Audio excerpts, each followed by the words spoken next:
Hello, আমি রিনি। এটা আমার 17 তারিখের ব্লগ, মানে আমার জন্মদিন ছিল সেদিনকে। তো সকাল থেকে আমি সারাদিন কী করেছি, কী খেয়েছি, সেই ছবি তোমাদের সাথে শেয়ার করব।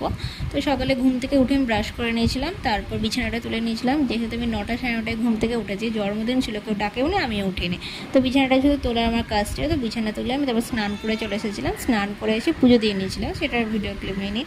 তারপর এখানে ওকে স্নান করে দেওয়া হয়েছিল, মানে স্নান করে দেওয়া বলতে হাত পাগুলো ধুয়ে দেওয়া হয়েছিল। ও যেহেতু অনেকটা পরে বাড়ি এসেছিলো, আমার স্নান করানোর কথা ছিল ওকে, কিন্তু বাড়ি চলে অনেকটা দেরিতে বাড়ি এসেছিলো, আমার স্নান হয়ে গেছিলো।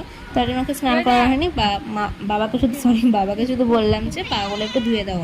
আর এখানে ওর পেটে ও কাউকে হাত দিতে দেয় না, আর পেটে ওখানে বাবা হাত দিতে পারবে, ওকে জ্বালাচ্ছিলো, ওটাই আমি একটু রেকর্ড। তারপর আমি দুপুরের খাবার খেতে বসে গেছিলাম। আর এখানে দেখো মা কত কিছু রান্না করেছে, জন্মদিন স্পেশাল। তো আমি যে যা যা খেতে ভালোবাসি তাই তাই রান্না করেছে। তো সেদিনকে অনেকটাই খেতে দেরি হয়ে গেছিলো, যেহেতু এতগুলো রান্না মা একা হাতে করেছে, তো দেরিতে হবে। তো 3:30 বেজে গেছিলো খেতে। তো এখানে মা করেছিল ভাত, লাল শাক, মুসুর ডালের বড়া ভাজা, পটল ভাজা, আলু ভাজা, ভেন্ডি পেঁয়াজ ভাজা, আর নলেন গুড়ের পায়েস, মুগের ডাল, ছানার তরকারি, ছানার বড়ার তরকারি, তারপর পাবদা মাছ, শসা, আর লেবু ছিল, আর 3 ধরনের মিষ্টি ছিল, আমের চাটনি ছিল। কিন্তু মিষ্টিটা আমি খেতে পারিনি, কারণ এত কিছু খাওয়ার পর মিষ্টিটা পেটে জায়গা হচ্ছিল না আমার।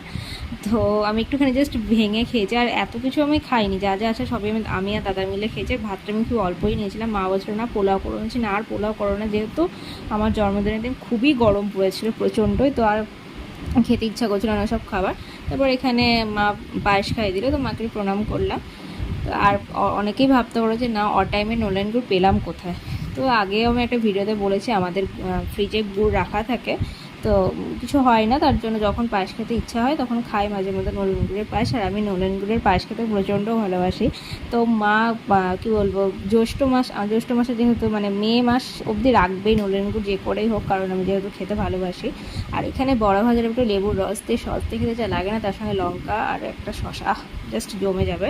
আর আমি এরকম বড়া ভাজা সসটা খেতে ভালোবাসি বলে মা একটু সসও দিয়ে দিয়েছিলো। আর এখানে দেখো আমি যেহেতু মাছের ডিম খেতে ভালোবাসি, তার জন্য মা বেছে বেছে যেটাতে মাছের ডিম আছে সেটাই আমাকে দিয়েছিল। সব কটা পাবদাতেই ছিল, সেটা বড় কথা না, কিন্তু এই পাবদা মাছটার ডিমটা একটু বেশি বড় ছিল। তো যাই হোক, তারপর একটু আমি সন্ধ্যাবেলায় বেরিয়েছিলাম, তো আমাকে এক ফ্রেন্ড চকলেট গিফট করেছিল, তাকে থ্যাংক ইউ। তারপর বাড়ি চলে এসেছিলাম, বাড়ি এসে ডিনার করে নিয়েছিলাম, ডিনার করে একটু কোল্ড ড্রিঙ্কস কিনেছিলাম। আর কোল্ড ড্রিঙ্কস খেতে আমার সাথে একটা ঘটনা ঘটে গেছিলো, একটু হলে ধপ করে কোল্ড ড্রিঙ্কসটা পড়ে যেত ফ্রিজটা খুলতে গিয়ে। যাই হোক হয়নি। তারপর এখানে আমি কী বলছিলাম আমি জানি না। তারপর আমি শুয়ে পড়েছিলাম। যদি ফেসবুক থেকে দেখো ভিডিওটা আমার অবশ্যই লাইক করো, পেজটা ফলো করো, ইউটিউব থেকে দেখলে অবশ্যই সাবস্ক্রাইব করো। দেখা হচ্ছে নেক্সট ভিডিওতে। তখন ভালো থেকো, সুস্থ থেকো, টাটা।